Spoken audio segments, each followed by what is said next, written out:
orang yang percaya ijazah itu asli tidak akan berubah lagi nih pada titik. Harusnya ya kepala daerah itu setingkat menteri. Kalau board of peace ini belum diputuskan, mungkin kita masih memiliki ruang diskusi untuk melihat apa resikonya dan apa manfaatnya bagi Indonesia. Presiden Prabowo ini memiliki niat yang baik untuk membawa Indonesia lebih baik, untuk memajukan rakyat Indonesia lebih baik lagi. Saya sampai dengan 1 tahun lebih pemerintahan Presiden Pak Prabowo ini, saya belum melihat ya ada satu menteri pun di dalam kabinet Merah Putih yang betul-betul ya menjadi salah seorang mitra berpikir. Saya rasa harus ada orang ya yang memiliki keberanian mengatakan no kepada presiden.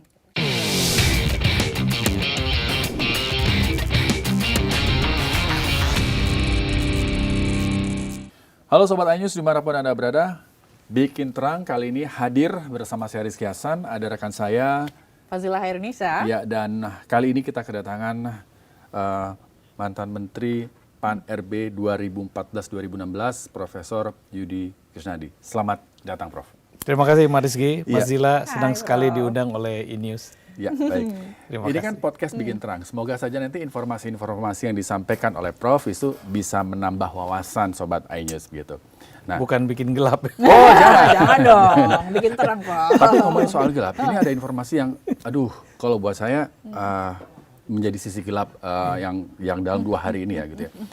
Berita soal ini, Prof, ada anak di NTT yang ya harus mengakhiri hidupnya gitu ya, hanya karena dia mau beli buku ya. Buku dan pena ya kalau Pena, nggak salah, ya. 10.000 akhirnya karena nggak kebeli, dia mengakhiri hidupnya, Prof. Iya, saya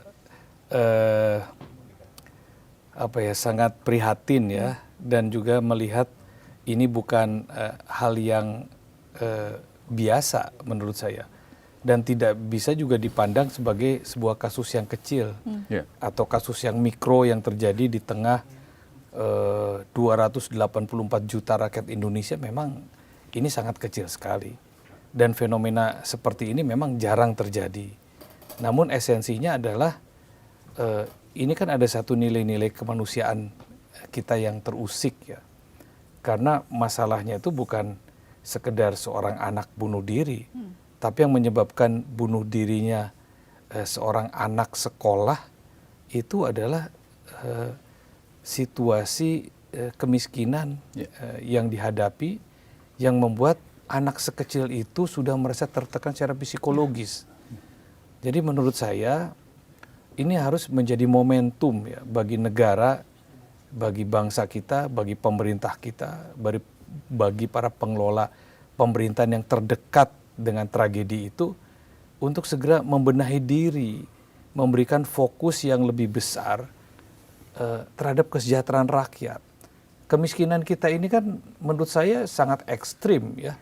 Koefisien Gini kita saja di kisaran 3,745 ya. Memang belum terlalu berat seperti di negara-negara Afrika ya, atau di Timur Tengah yang sedang bergejolak. Tetapi dengan angka yang sebesar itu memperlihatkan kepada kita ada jurang yang sangat tajam antara orang kaya dan orang miskin. Dan jumlah orang miskin kita ini, walaupun BPS hanya mengakui sekitar 24 juta orang, ya kira-kira 8,4%. Tetapi kan kemiskinan yang sebenarnya itu kan sangat luas sekali. Apalagi dengan menggunakan standar orang dikatakan miskin itu kalau pendapatan per bulannya sekitar 564.000 atau berapa, atau hanya dengan $1,5 per hari, di bawah itu baru dikatakan miskin. Tapi $1,5 satu hari ini berapa? 16.000 tambah 8.000, kira-kira 25.000 ya. Kalau dia 26.000 berarti dia tidak miskin. Coba 25.000 itu cukup apa? Jangankan di Jakarta, di daerah ini cukup apa? Makan apa? Makan 3 kali satu hari itu 10.000 saja masih kurang uangnya. Jadi ini memang hal yang mikro, kembali lagi kepada yang disampaikan Mas Rizky tadi, tapi harus menjadi keprihatinan kita. bahwa masalah kemiskinan ini harus menjadi salah satu fokus ya, dari pemerintahan Presiden Prabowo yang memiliki asta cita ini untuk betul-betul bagaimana mengentaskan kemiskinan. Jadi agenda yang paling penting adalah kesejahteraan rakyat. Oke. Hal-hal lainnya bisa berikutnya, tapi masalah kemiskinan ini menjadi urat nadi parameter keberhasilan pembangunan. Oke. Apakah nanti setelah masa satu periode Pak Prabowo ini pendapatan income per kapita kita ini semakin meningkat? Apakah nanti kesenjangannya semakin mengecil? Apakah angkatan kerjanya nanti bertambah?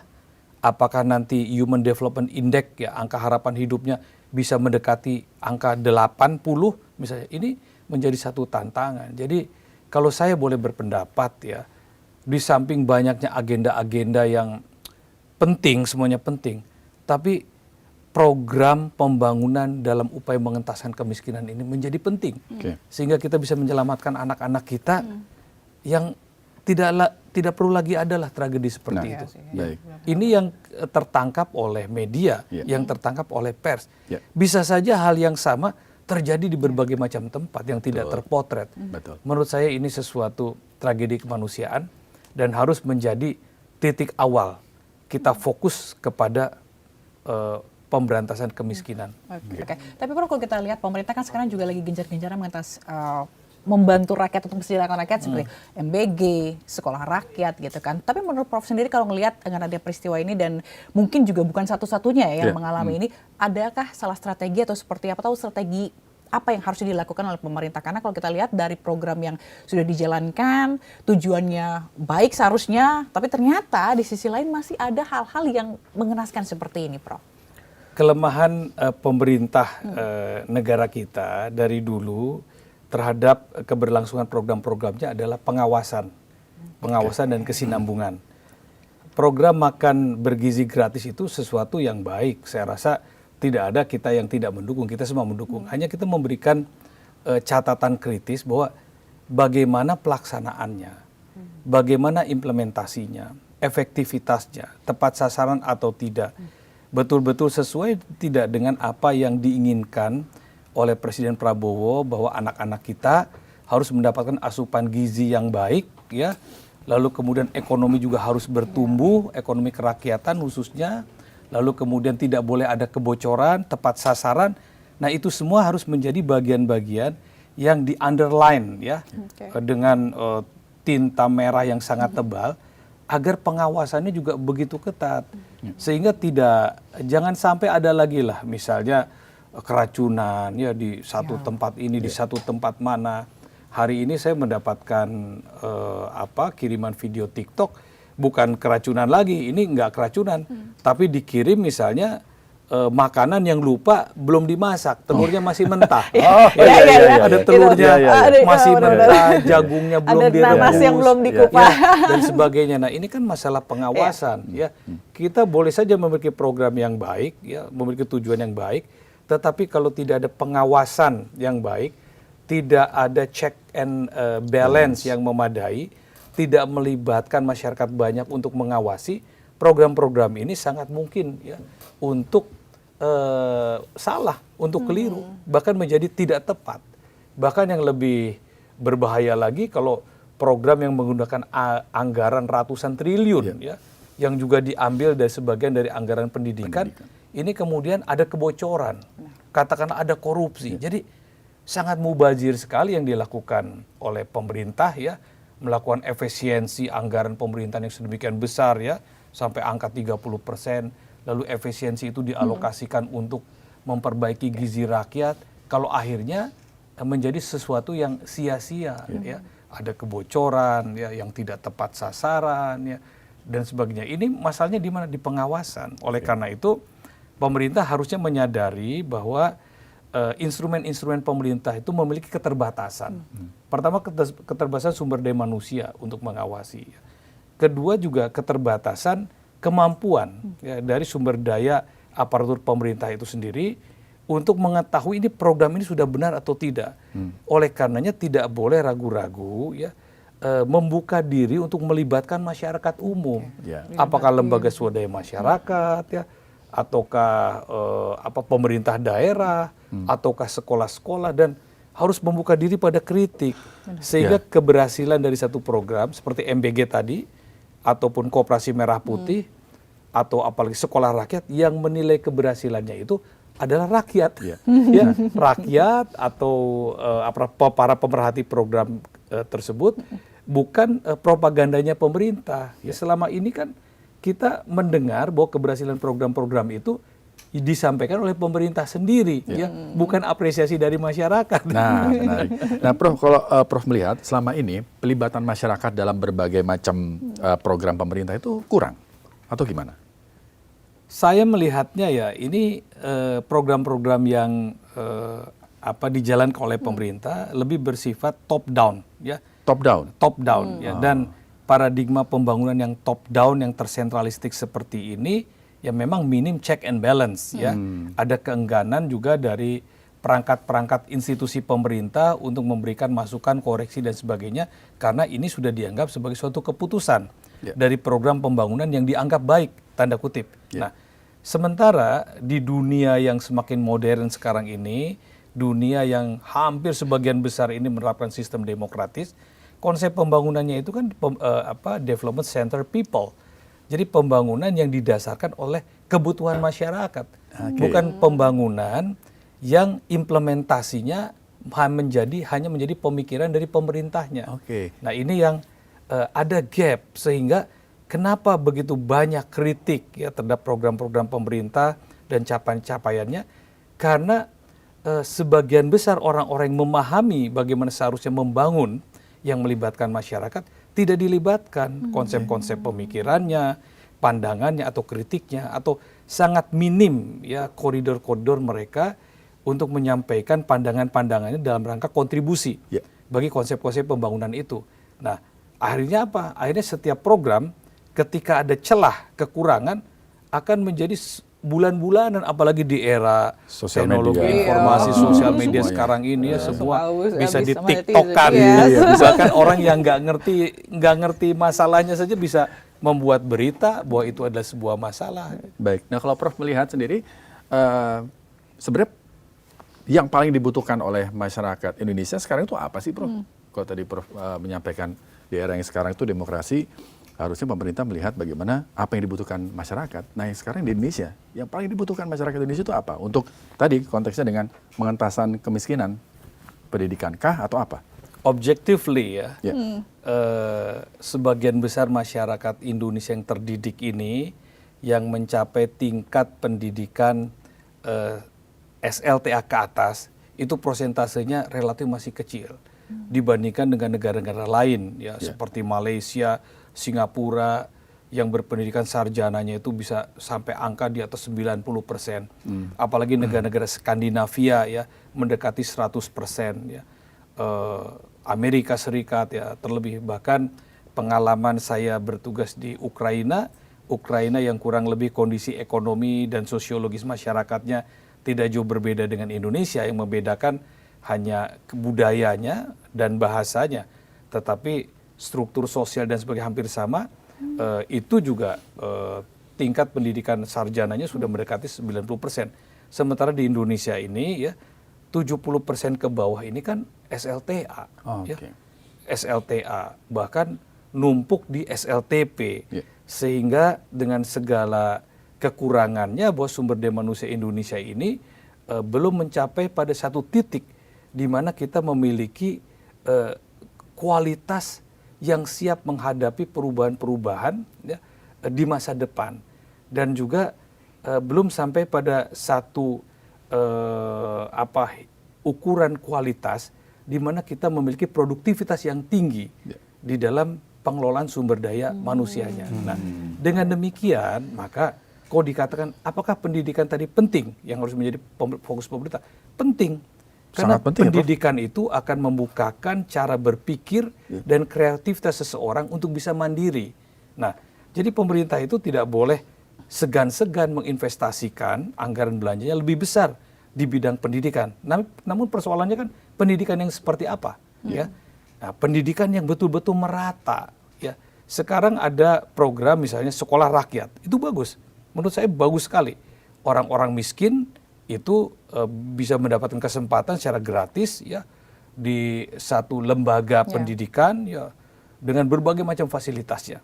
Tapi itu apakah cukup mendorong ya satu tingkat pencapaian produktivitas nasional dari sisi sumber daya manusia yang berkualitas secara umum? Saya rasa belum. Karena yang akan dibuat itu baru satu sekolah per provinsi. Ya. Sementara rakyat Indonesia ini angkatan mudanya ini sudah melampaui di atas 50% dibandingkan angkatan yang usianya di atas 40 tahun. Yeah. Ya. Nah, dengan demikian maka ya yang harus dibangun juga adalah sekolah-sekolah yang sudah ada tidak boleh terlalu senjang dengan sekolah-sekolah yang baru dibikin. Nanti kalau begitu terjadi kesenjangan baru. Orang-orang yang masuk ke sekolah rakyat ini pinternya lebih cepat, tapi jumlahnya sedikit. Sementara orang-orang yang di sekolah-sekolah pada umumnya karena tidak ada peningkatan kualitas dari institusi-institusi kelembagaan sekolah ini tidak dibangun, maka ketinggalan juga. Akhirnya terjadi ketimpangan lagi.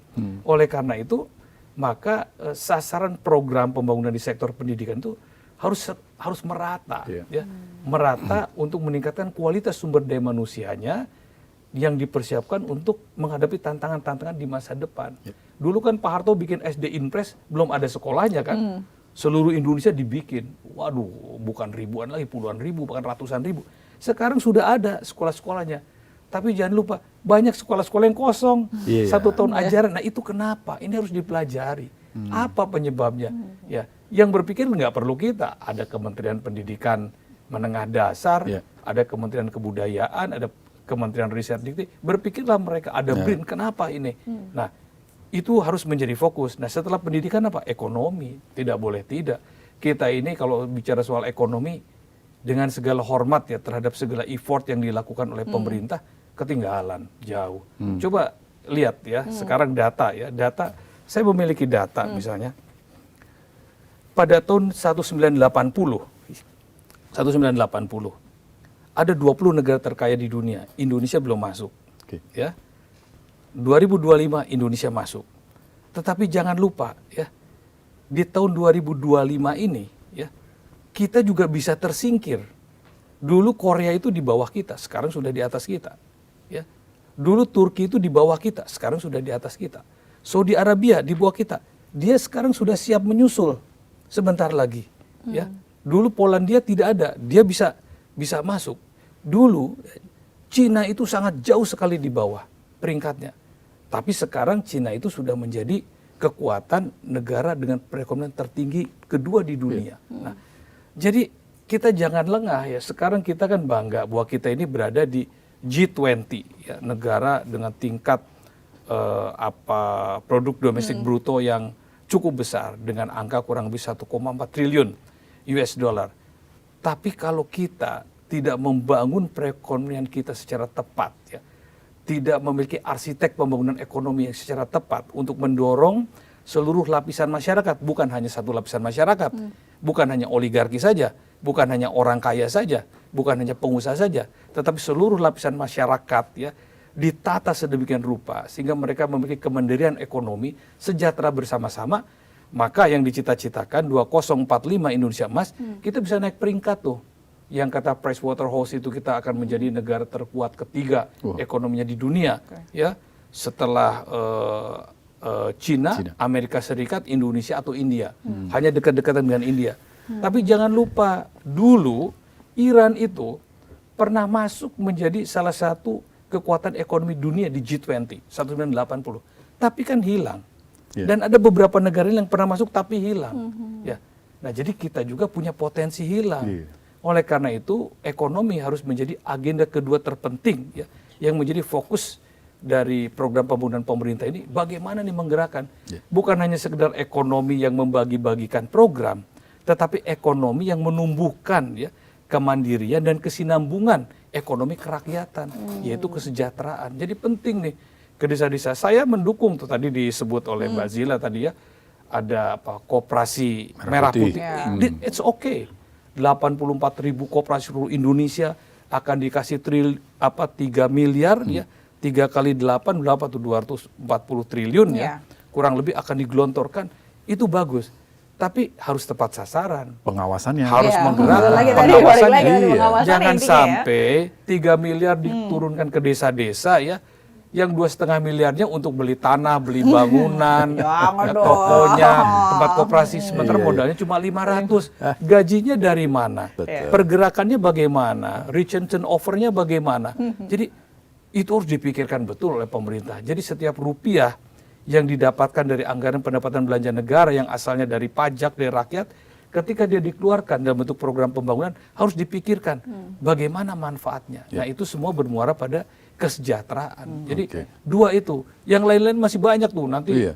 Nah kalau ditambah satu lagi apa? Pemberantasan korupsi. Wah, itu. Karena tidak ada negara dunia manapun yang maju kalau korupsinya tinggi. Iya. Perception indeks korupsi kita berapa nilainya? Coba. Jauh dari 50, kisarnya 37/40. Kalau 100 tuh bagus banget tuh, udah gak ada korupsi. Ya Singapura tuh mendekati 100 angkanya. Ya Denmark, ya Belgia, Finlandia, Norwegia, Jerman itu angkanya 95, 98. Kita ini 37, 50 pun belum. Iya, iya. Jadi kalau Anda ikut ujian di semester 1, nilainya D pun tidak. Nah, dan kita nggak perlu malu-malu mengatakan bahwa ini pekerjaan rumah kita. Oh iya, iya. Jadi pemerintah itu fokus pada 3 hal menurut saya. Sektor pendidikan ya, yang merata, yang masif, dan berjangka panjang serta berkesinambungan. Sektor ekonomi yang mensejahterakan rakyat secara merata, ya, yang dihitung betul tingkat pertumbuhannya, tingkat pendapatannya, lalu kemudian memberantas korupsi. Incremental capital output ratio selalu disebutkan oleh Pak Prabowo kebocoran. Ya. Ya, Di bocor, dalam bocor, bukunya, bocor, gitu ya.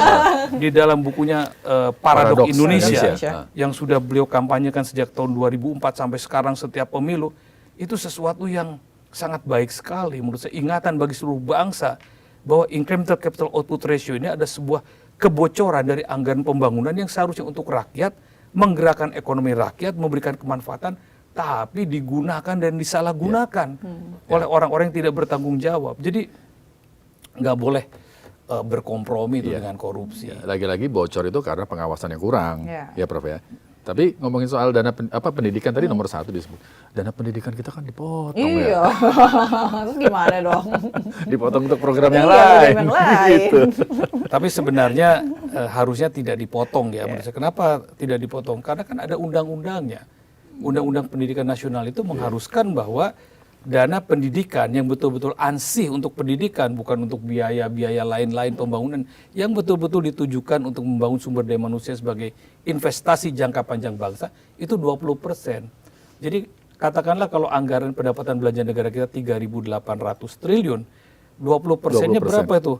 Berarti 380 triliun. kali 2, 600, 720, 700-an lebih tuh, 700-an triliun. Mestinya cukup. Nah, harusnya tidak diambil karena ini penting. Dan lewat efisiensi, ya memang kita ini banyak yang bisa diefisiensikan. Ya, anggaran untuk belanja pegawai dan yang berkaitan dengan penyelenggaraan kepegawaian institusi pemerintah, itu kan sudah di atas 30%. Itu harusnya diefisienkan. Banyak cara pemerintah untuk itu ya, tanpa harus mengganggu penyelenggaraan pendidikan karena investasi ini jangka panjang. Lihat keberhasilan negara-negara maju, lihat ekonomi negara maju ya, itu semua sektor pendidikannya masif berhasil. Bahkan mereka sampai memberikan bebas biaya bagi mereka yang mau sekolah. Saking semua orang di negaranya seperti Jerman sudah sekolah semua, orang asing pun yang bisa berbahasa Jerman itu dikasih biaya, coba saking. Belanda juga kan begitu, Keren, ya? itu keren. Itu namanya negara kesejahteraan, welfare state. Ya. Welfare state. Presiden kan sering mengatakan welfare state, welfare state seperti itu. Jadi harus ada role modelnya. Role modelnya apa? Negara Skandinavia itu welfare state. Ya, paling dekat dengan kita ya kita bisa banyak belajar ke Singapura mengarah ke sana. Atau kemana lagi, Malaysia atau sekarang Vietnam. Vietnam jangan main-main loh. Itu Vietnam kuda Sebentar hitam lagi ya. bisa menyusul kita. Sementara kita masih mengharapkan tingkat pertumbuhan ekonomi 8%, Vietnam itu sudah hampir mencapai 8%. Tapi tingkat pertumbuhannya Vietnam itu cepat. keren. Ekonominya maju, olahraganya juga. Dan Olahraganya satu cepat lagi, loh. politiknya mandiri. Ya, Vietnam itu hari ini saya membaca ya, walaupun dia dekat ya dengan katakanlah dengan Amerika Serikat, tapi dia mengeluarkan satu strategic review security defense ya. Dia sudah berhitung bahwa suatu saat Amerika akan menyerang dia. Hebat nggak? Dia sudah berpikir sangat jauh ke depan. Kenapa? Karena sumber daya manusianya itu yang berada di pemerintahan inherent dengan proses seleksi sumber daya manusia yang ada di masyarakatnya. SDM unggulnya kan banyak. Misalnya kita begini, kita ingin memilih seorang ketua kelas. Kalau isi kelasnya hanya 10 orang, berarti kan hanya 1 orang terpilih di antara 10 orang. Minim kan? Tapi kalau isi kelasnya 50, pasti ketua kelasnya yang terbaik dong.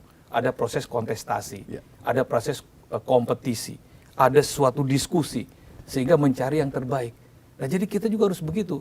Kalau SDM kita banyak, SDM kita ini baik-baik, harusnya proses seleksi ya, di dalam mencari orang-orang untuk mengelola pemerintahan ini agar sesuai dengan apa yang diinginkan ya oleh kepala negara dan menjadi harapan undang-undang, kan mestinya orang-orang yang terbaik. Iya sih benar. Tapi menarik tadi ngomongin soal Vietnam gitu ya. Kayak kamu kalah gitu sama Vietnam. Tapi kita juga bergabung di Board of Peace ini ya, gitu menunjukkan bahwa kita adalah sesuatu negara yang apa ya, tapi di sini agak-agak membingungkan karena sebenarnya posisi Indonesia ini kan dikenal sebagai posisi yang netral. Nah, dengan bergabungnya ke Board of Peace ini, takutnya kita jadi nggak netral,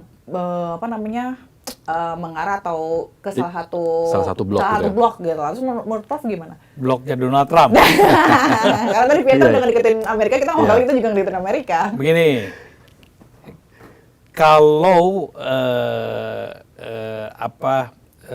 Board of Peace ini belum diputuskan, mungkin kita masih memiliki ruang diskusi untuk melihat apa resikonya dan apa manfaatnya bagi Indonesia, dan yang paling penting lagi landasan konstitusionalnya itu dulu.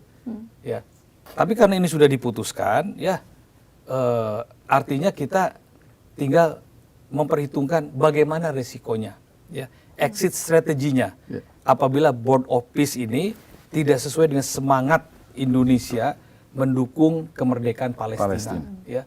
Tidak sesuai dengan prinsip-prinsip ketertiban dunia di mana hukum internasional harus menjadi pijakan dari setiap kebijakan internasional. Masalahnya kan ini sudah diputuskan dan diputuskan oleh Presiden, kemudian deal dengan Presiden Amerika Serikat, kita masuk.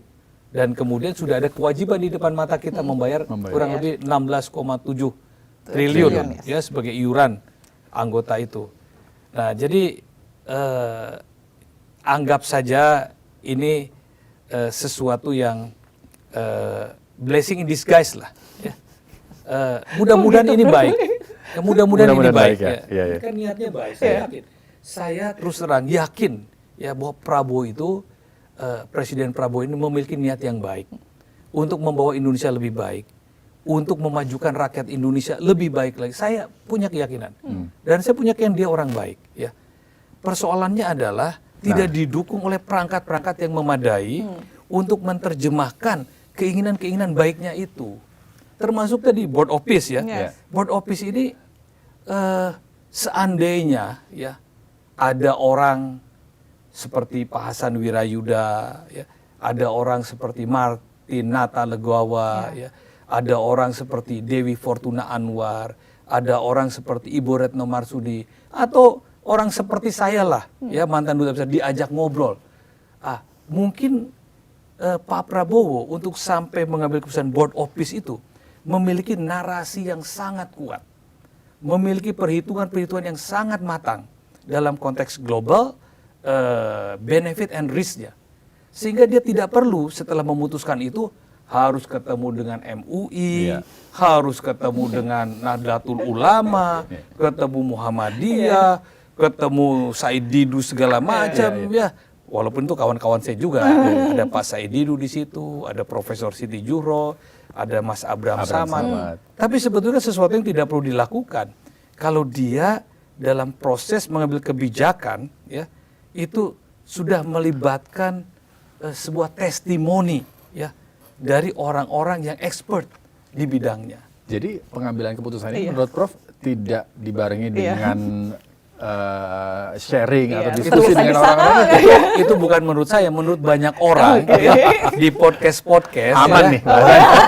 di podcast dan juga orang diwawancari bahwa banyak yang tidak tahu sebelumnya keputusan itu diambil, namun kita semua bisa menerima lah kemudian. Tapi kan harusnya kan tidak perlu capek tuh presiden tuh. Sesuatu yang sudah diputuskan harusnya apa ya, firm ya, karena melalui sebuah proses diskursus yang baik ya. Tapi kita yakinlah maksud presiden itu baik, keinginannya baik, cita-citanya baik, tinggal didukung oleh orang-orang yang terbaik. Baik. Prof kan pernah menjadi menteri gitu ya. Apakah proses pengambilan keputusan di Board of Peace ini, yang tadi yang disampaikan Prof, seperti yang disampaikan banyak orang juga, tidak didukung oleh diskusi. Jadi presiden tidak mendapatkan well informed gitu ya. Menurut Prof, bagaimana peran Menlu kita sejauh ini, Prof? Setahu saya Menlu itu kan orang yang sangat dekat ya dengan Bapak Presiden Prabowo ya. Ya. Ya harusnya ada komunikasi.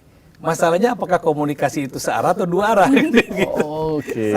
Saya menenggarai bahwa ada ewuh pakewuh ya dari Pak Menlu yang sudah sangat lama ya berada bersama Pak Prabowo, mungkin untuk menyampaikan pandangan-pandangannya, sehingga ya ini dianggapnya satu perintah yang harus dilaksanakan. Itu apa ini apa analisa saya ya. Keadaan yang sebenarnya kan tentu yang tahu ya Pak Menlu sendiri ya gitu. Hanya sebagaimana dibicarakan banyak orang ya, banyak hal-hal yang menjadi kebijakan luar negeri pemerintah dalam hal ini Pak Prabowo itu juga tidak menjadi diskursus sebelumnya di Kementerian Luar Negeri. Jadi saya pernah menulis 2 bulan yang lalu di Kompas ya tentang arah politik luar negeri Indonesia. Kita kan membutuhkan satu task force untuk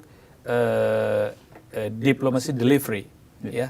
Jadi ketika Pak Prabowo itu sudah sebagai kepala negara ya dengan dinamikanya yang tinggi dan cepat melakukan deal-deal atau pertemuan dengan kepala-kepala negara lain, harus ada task force di Kementerian Luar Negeri yang harusnya secara cepat itu menindaklanjuti apa yang menjadi agenda-agenda penting.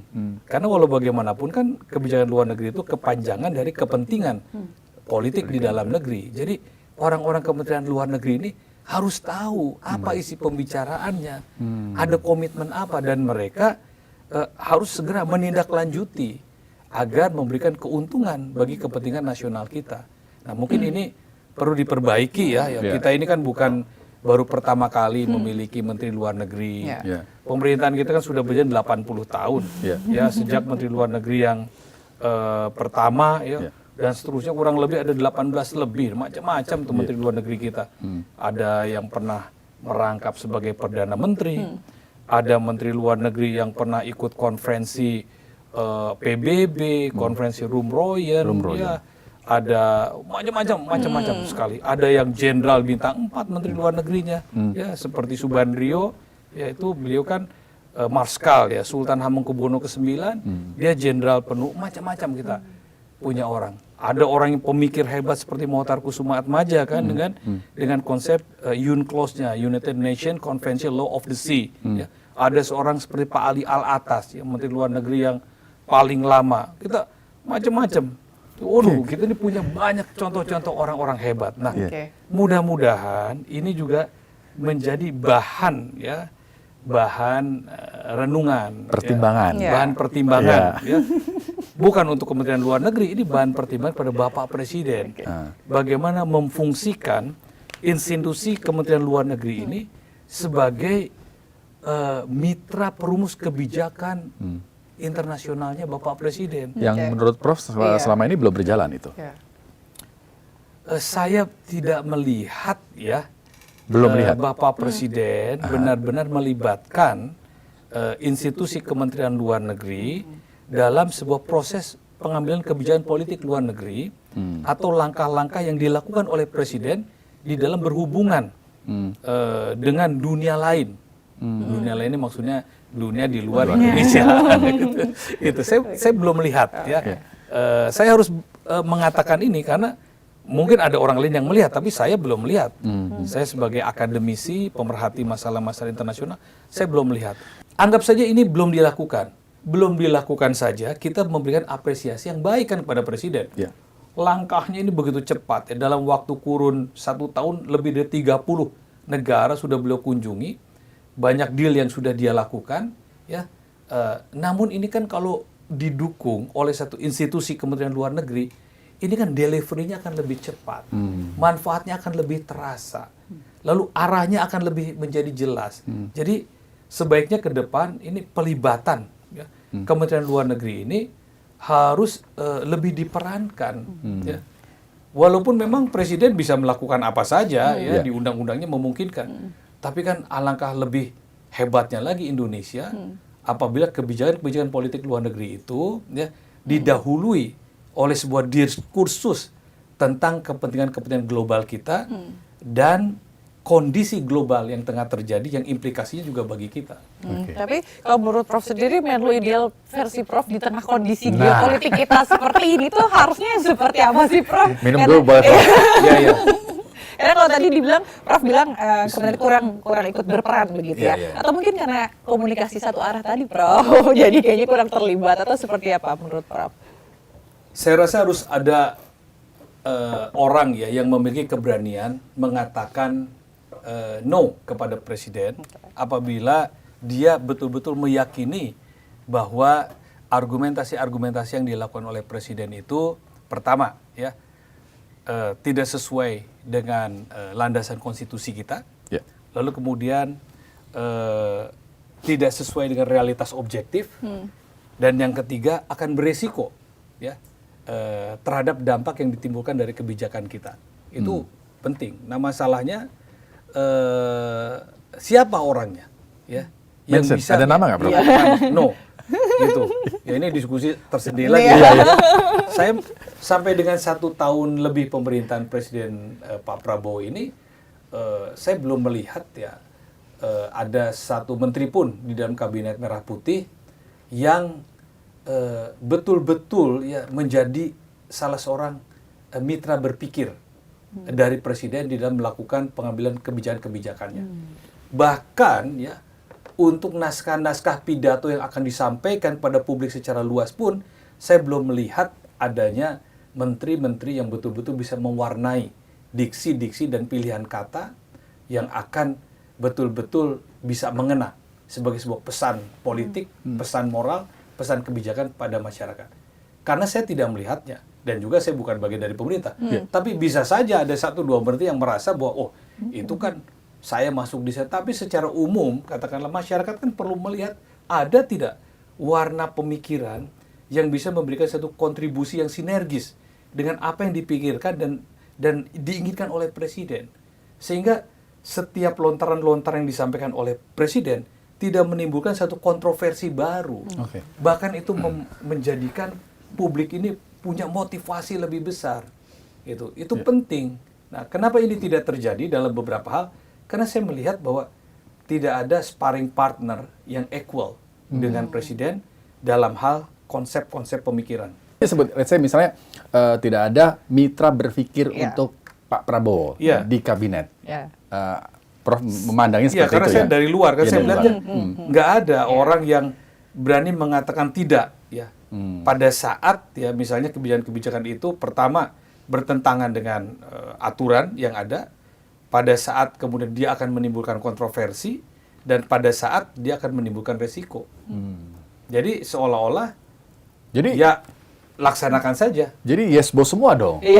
Ya bisa begitu, tapi sebetulnya kan Pak Prabowo ini orang yang menurut saya cukup demokratis dan dia cukup akomodatif. Contohnya apa? Ketika beliau mendapatkan informasi ya bahwa ada suara-suara kritis di masyarakat yang menyampaikan misalnya soal oligarki kah, soal undang-undang perampasan aset negara yang belum jalan kah, soal tentang peran kelembagaan negara.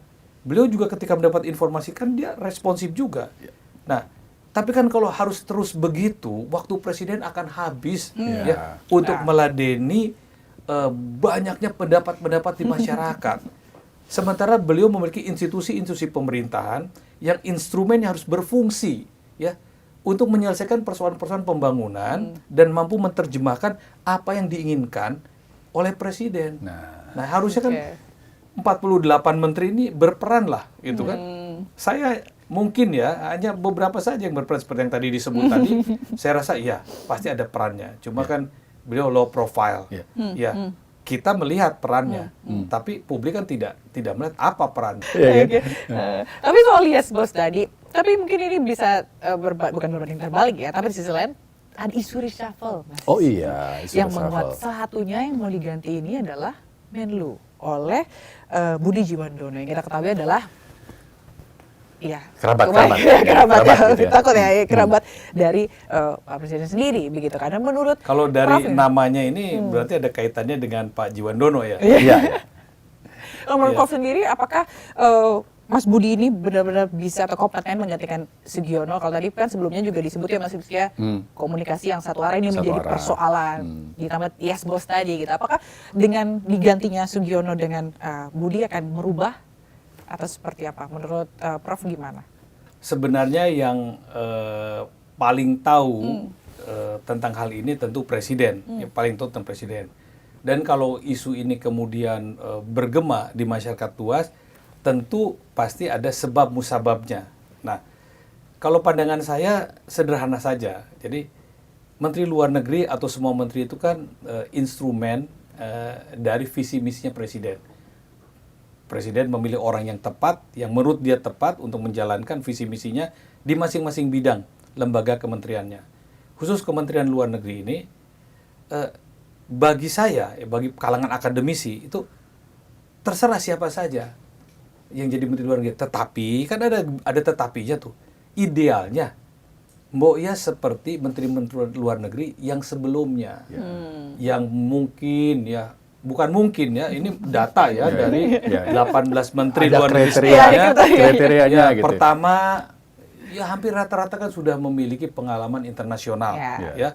Pengalaman internasional itu bukan jalan-jalan ke negara lain, tetapi pengalaman di sidang-sidang internasional, apakah sidang-sidang PBB, atau menjadi utusan untuk perjanjian perdamaian atau lainnya, atau pernah menjadi duta besar ya mewakili negara untuk menjalankan misi diplomatiknya. Ya sekurang-kurangnya itulah ya dia punya satu rekam jejak dan kapasitas layaknya sebagai seorang diplomat yang mampu mewakili pikiran-pikiran kepala negaranya di dalam bernegosiasi membawa kepentingan nasional. Jadi memang Menteri Luar Negeri itu dituntut aktif, dituntut selalu hadir, dituntut selalu memberi penjelasan, memberikan insight. Coba lihat Menteri Luar Negeri mana di dunia yang tidak aktif. Menteri Luar Negeri mana di dunia yang tidak dikenal di luar negeri. Karena itulah tugasnya. Jadi role modelnya sudah ada. Apakah kita menginginkan yang seperti Pak Adam Malik, menginginkan yang seperti Sri Sultan Hamengkubuwono ke-9, menginginkan seperti Ali Al-Atas yang sangat progresif, menginginkan seperti Mohtar Kusumaatmadja yang pandai berdebat, menginginkan orang yang kalem tapi tajam dalam berdiplomasi seperti Hasan Wirayuda, atau mencari figur perempuan yang berpengalaman menjadi beberapa kali duta besar seperti Ibu Retno. Kan banyak sekali kita contohnya, apalagi kalau ditarik lagi ke belakang ya. Ada Perdana Menteri yang merangkap Menteri Luar Negeri. Nah mungkin Presiden kita ini juga terbayang oleh beliau ini kepala negara merangkap Menteri Luar Negeri. Tidak apa-apa juga, tapi pertanyaannya ya, negara kita ini kan bukan seperti negara-negara yang sudah maju, seperti Inggris dengan sistem parlementernya, seperti Jerman dengan kanselernya, seperti Kanada yang dimana menteri luar negerinya ya bisa juga dirangkap oleh perdana menterinya, oleh kepala negaranya sekaligus, karena problem-problem internal kebangsaannya dalam rangka yang agenda kita tadi ya. Pendidikannya sudah baik, ekonominya sudah merata, korupsinya sudah tidak ada. Jadi di dalam itu sudah enteng. Sehingga kepala negara sekaligus kepala pemerintahan bisa memainkan peran-peran global ya, tanpa harus selalu berada di dalam negaranya. Nah, kalau di Indonesia ini ya banyak sekali problemnya. Program MBG saja banyak sekali yang harus diperbaiki. menyelenggarakan Koperasi Merah Putih dengan 84.000 koperasi se-Indonesia, ini masih membutuhkan pemikiran-pemikiran ekstra. Ya. Sekolah rakyat belum ada di semua provinsi.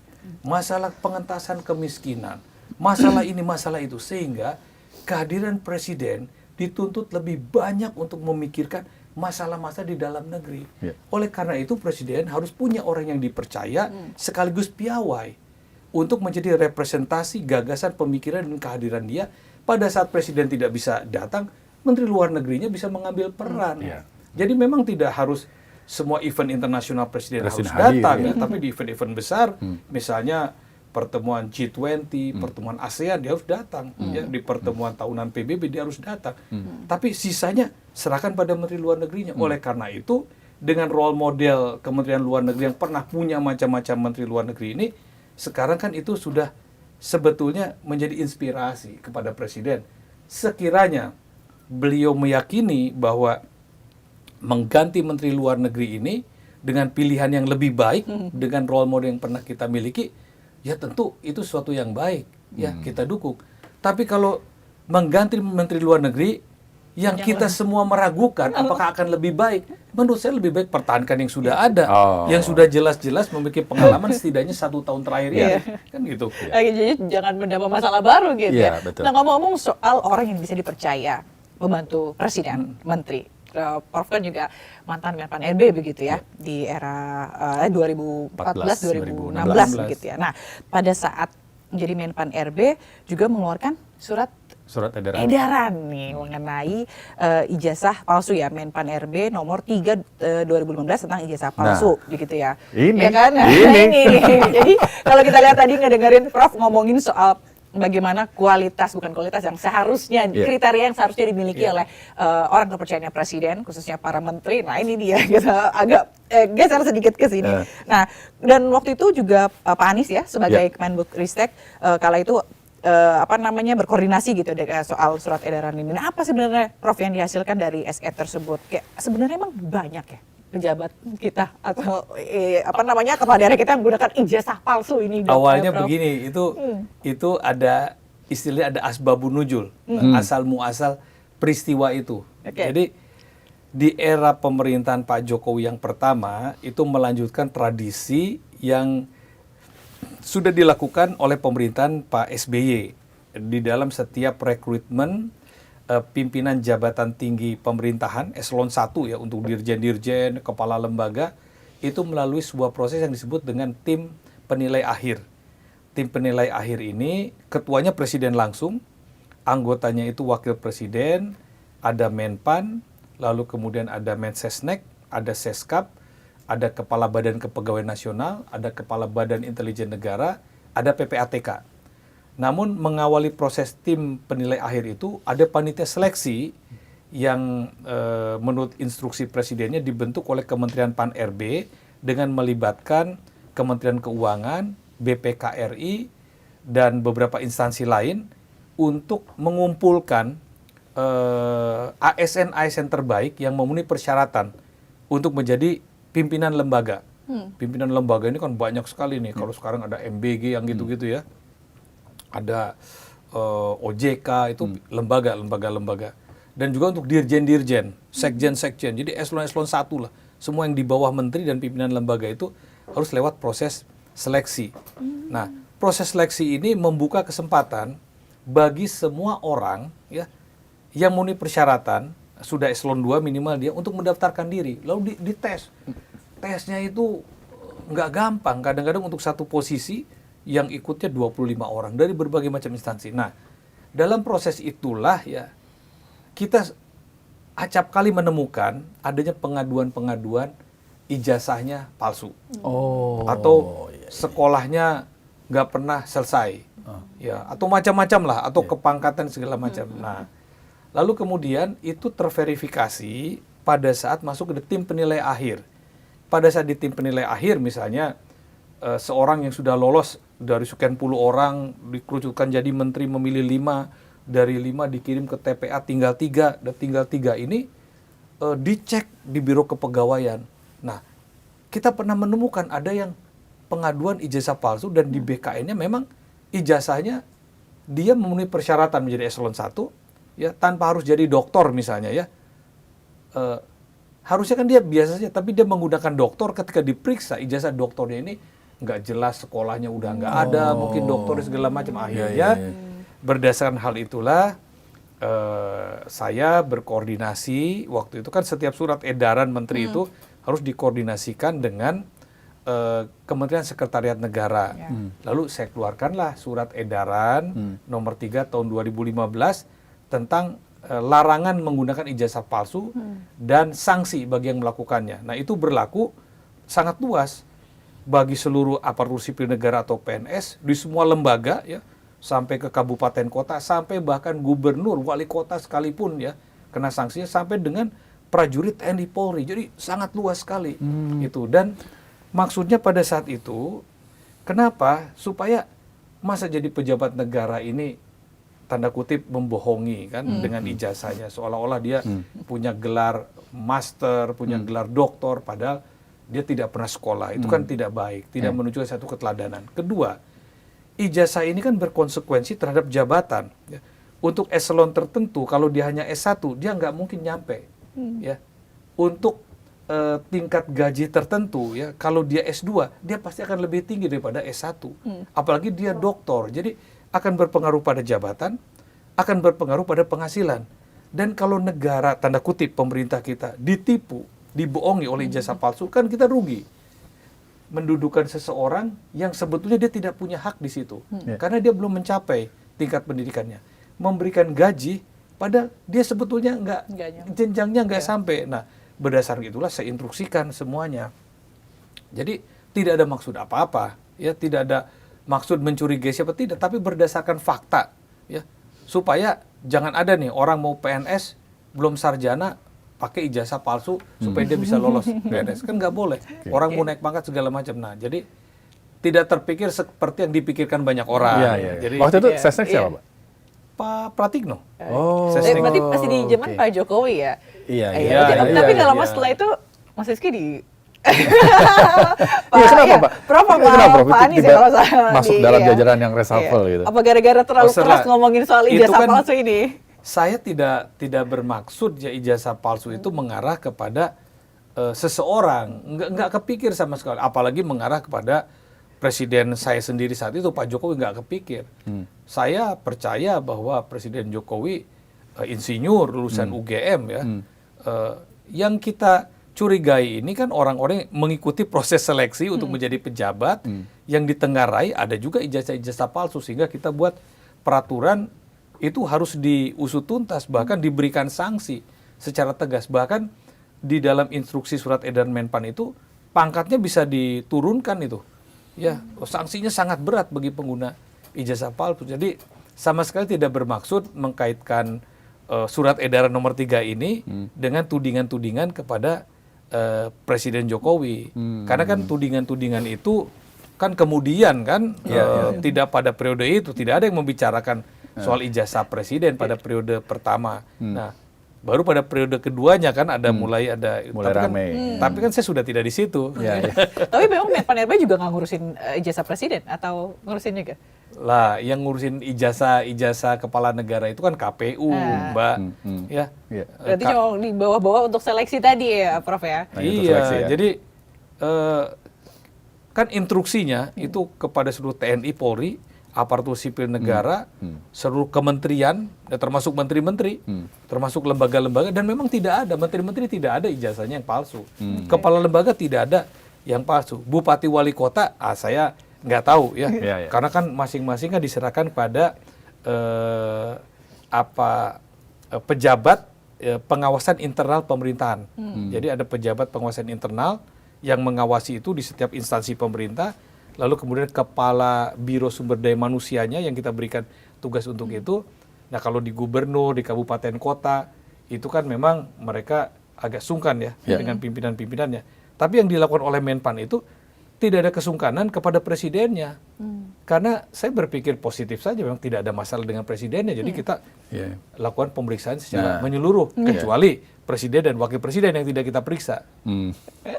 Baik. Nah, Prof, ini kan perjalanan dengan berjalannya waktu, surat edaran waktu itu dikeluarkan sampai kemudian tahun 2026 ini isu ijazah palsu itu kan wah terus bergulung. Prof melihatnya gimana soal dugaan ijazah palsu Pak Jokowi ini? Ya kalau sekarang kan ranahnya sudah pada ranah pembuktian hukum ya. Jadi saya rasa kalau saya sih melihatnya ya tidak perlulah kita terlalu berkutat ya, berkecamuk dengan isu yang sudah membelah persepsi publik masyarakat Indonesia sendiri. Orang yang percaya ijazah itu asli tidak akan berubah lagi nih pada titik ini. Ya dia percaya itu asli.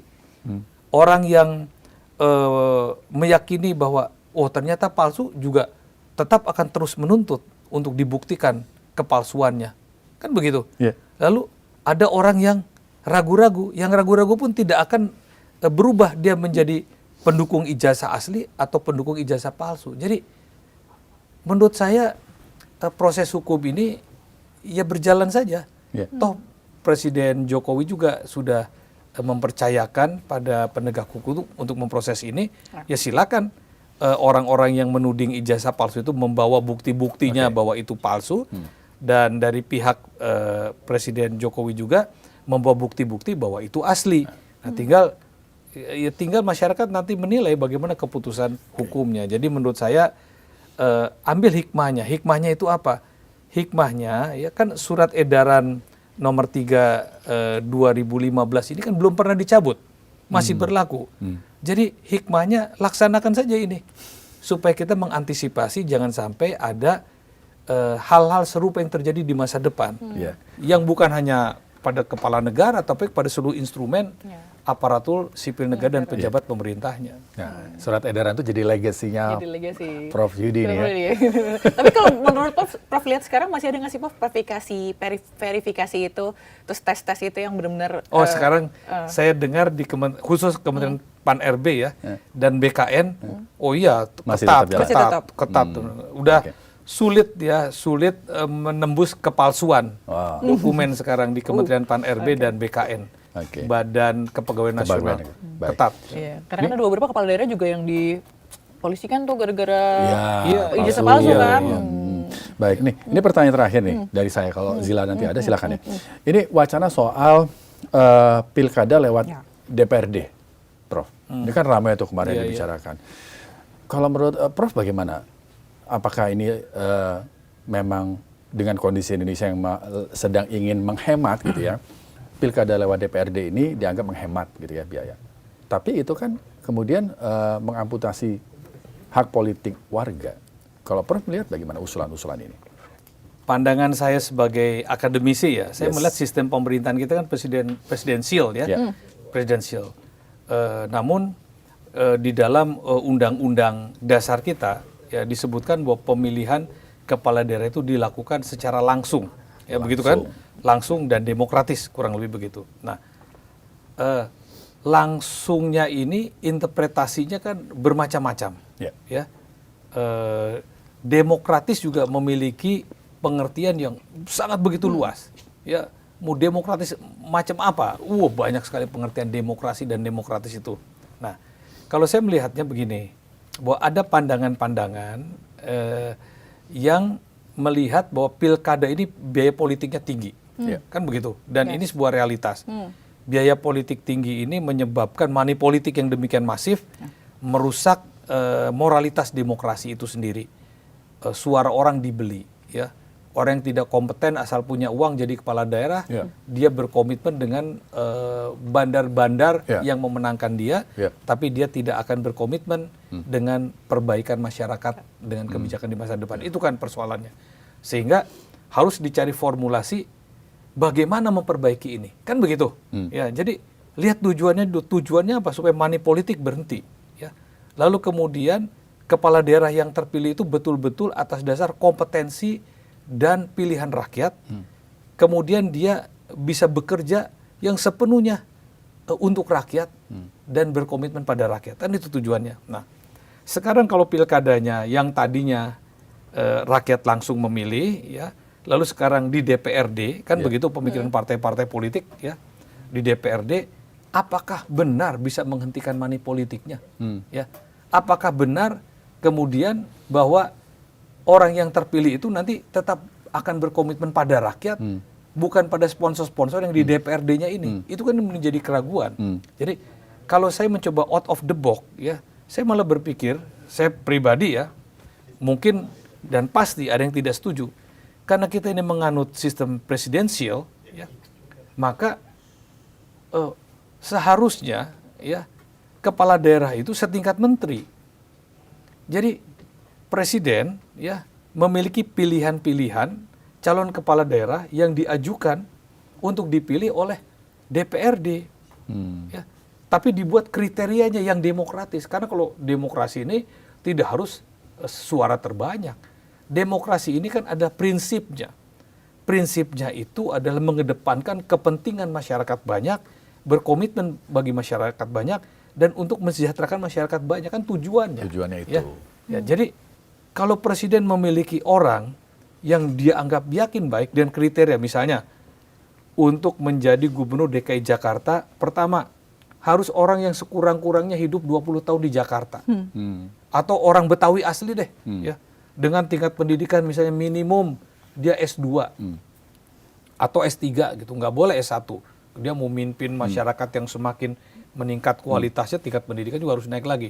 Dia berpengalaman di pemerintahan dan ada kriterianya, putra daerah. Presiden kasih ke DPR. Nanti DPR memilih, kasihnya berapa? Jangan 2, 1 saja kalau sudah yakin. Ya. Untuk memperkuat sistem presidensial sehingga kedudukan daripada kepala daerah khususnya gubernur itu setingkat menteri. Dia adalah menteri-menteri kabinet dari satu pemerintahan yang ditempatkan di daerah untuk mengkoordinasikan kebijakan pemerintah pusat bersama kepala-kepala daerah di bawahnya. Kalau saya berpandangan di kabupaten kota tetap pemilihan langsung. Seperti hanya kepala-kepala desa dipilih. Ya, di antara kepala desa dan bupati atau wali kotanya kan ada camat. Camatnya kan birokrat. Sama halnya sekarang di antara presiden untuk sampai kepada kepala daerah kabupaten dan kota ada gubernurnya. Anggap saja itu camatnya. Instrumen daripada pemerintahan pusat. Jadi kalau saya pribadi saya berpikiran begitu, tapi ada yang mengatakan bahwa ini bertentangan dengan undang-undang. Oleh karena itu mesti ada satu dialog nasional. Kan sekarang bukankah pemerintah sekarang juga sedang memikirkan dilakukannya amandemen. Ya, Undang-Undang Dasar 1945. Nah, amandemen ini juga harus bisa melihat kepentingan bangsa yang jauh ke depan. Ya, 100 tahun yang akan datang harus dikaji dengan matang. Ya, mudah-mudahan ya sistem pemilihan kepala daerah khususnya di tingkat provinsi ini masuk dalam kajian itu. Sehingga kalau benar akan dilakukan amandemen, sebaiknya itu juga masuk. Sehingga presiden itu betul-betul memiliki kekuatan ya dan kewenangan yang diakomodir oleh undang-undang atau berlandaskan konstitusi dengan supremasinya bagi kebaikan rakyat bersama. Menarik. Saya sih terus terang saya ya sekali lagi ini yang kedua saya katakan saya percaya dengan niat baiknya Pak Prabowo. Saya percaya dia orang yang percaya pada demokrasi. Jangan lupa loh, kalau dia tidak percaya pada demokrasi, 2004 dia nggak akan maju. 2009 dia nggak akan maju. Ya. Bahkan di 1998 dia juga memiliki kekuatan dan pengaruh untuk mendapatkan kekuasaan itu kan dia tidak rebut. Ya kan? Dia ikut kontestasi, menjadi calon presiden, menjadi calon wakil presiden, menjadi calon presiden berkali-kali. Dia juga 2019 itu kan harusnya kalau kita mau jujur ya, 2019 kan dia punya peluang yang menang tinggi kan, tapi dia percaya pada demokrasi, ya dia ikuti saja, kalah, dia masuk dalam kabinetnya, dia ikut lagi, ya lepas daripada berbagai kontroversinya, tapi dia orang yang percaya pada demokrasi. Oleh karena itu, karena dia percaya pada demokrasi, saya juga percaya pada niat baiknya untuk membangun demokrasi dan kesejahteraan rakyat Indonesia. Jadi kalau begitu, berikan dia kesempatan untuk menata bangsa ini menjadi lebih baik dan juga mudah-mudahan dia memilih orang-orang yang terbaik. Nah, itu dia. Gitu. Menarik kata memilih orang-orang yang terbaik. Ya benar, orang yang terbaik. Tadi disebutkan sebenarnya kriterianya tersamar ya disebutkan oleh Prof. Pertanyaan terakhir, Prof, kita baru aja dapat informasi mengenai hari ini Rabu ternyata Pak Prabowo memanggil ex-menteri luar negeri ke istana. Ada Pak Marty Natalegowo hingga Bu Retno. Hadir. Pas banget ya. Pas banget. Diikuti betul dong ini podcast kita. Padahal kita malam ya. Nah, tanggapan Prof apa yang akan kira-kira dibahas? Karena di sini sebenarnya belum tahu membahas apa, mungkin kan secara tertutup juga gitu. Apakah juga membahas seperti yang tadi kita bahas begitu? Kita anggap saja kita ini ya peramal politik ya. Ini Anggap podcast aja. di hari Rabu sama seperti yang hari ini ya, Hari dipanggil ini, ya. iya. Apa yang kita bicarakan di waktu yang bersamaan sebagai doa. Dan doa itu dikabulkan oleh Allah. Diteruskan kepada presiden, didengar. Dan kita bersyukur. Apa yang menjadi perbincangan kita yang mudah-mudahan juga menjadi refleksi daripada pendapat masyarakat umumnya didengarkan oleh presiden. Atau jangan-jangan salah satu di sini ada intel yang langsung nih Pak lagi nih sampai itu satu ini hikmah yang baik. Berarti terbukti kan kalau presiden itu sebetulnya mendengar pendapat orang banyak asal ada yang menyampaikan. Ya jangan dihalang-halangi nih. Kalau ada orang mau menyampaikan pandangan yang bagus, ada orang mau ketemu presiden, jangan dihalang-halangi. Wah, siapa ini yang menghalang-halangi nih? Aduh. Jangan-jangan Rizky sama Sheila. Jangan dihalang-halangi. Buktinya apa yang kita bicarakan didengar. Nah, itu.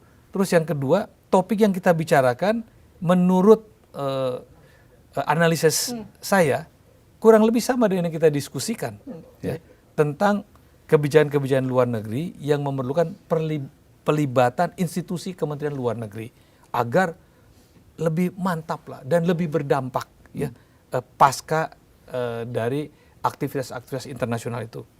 Yang ketiga, analisis saya mungkin meminta pendapat. Mungkin meminta pendapat bagaimana sih Kementerian Luar Negeri sekarang dipimpin oleh Pak Sugiono, mungkin itu. Dan bagaimana wakil-wakil menteri peran-perannya, apakah ini masih bisa dioptimalkan lagi atau apa yang kurang, pasti ditanya itu. Dan pertanyaan terakhir, seandainya sudah ada di top mind-nya presiden untuk melakukan pergantian, pasti Bapak Presiden akan bertanya, Siapa? kira-kira menurut pendapat Anda, kalau dari dalam siapa? Kan kalau Bu Retno, Pak Martinata Legawa, Pak Hasan Wirayuda hanya tahu yang di dalam. Kalau dari dalam siapa? Kalau dari luar Pak Prabowo lebih tahu.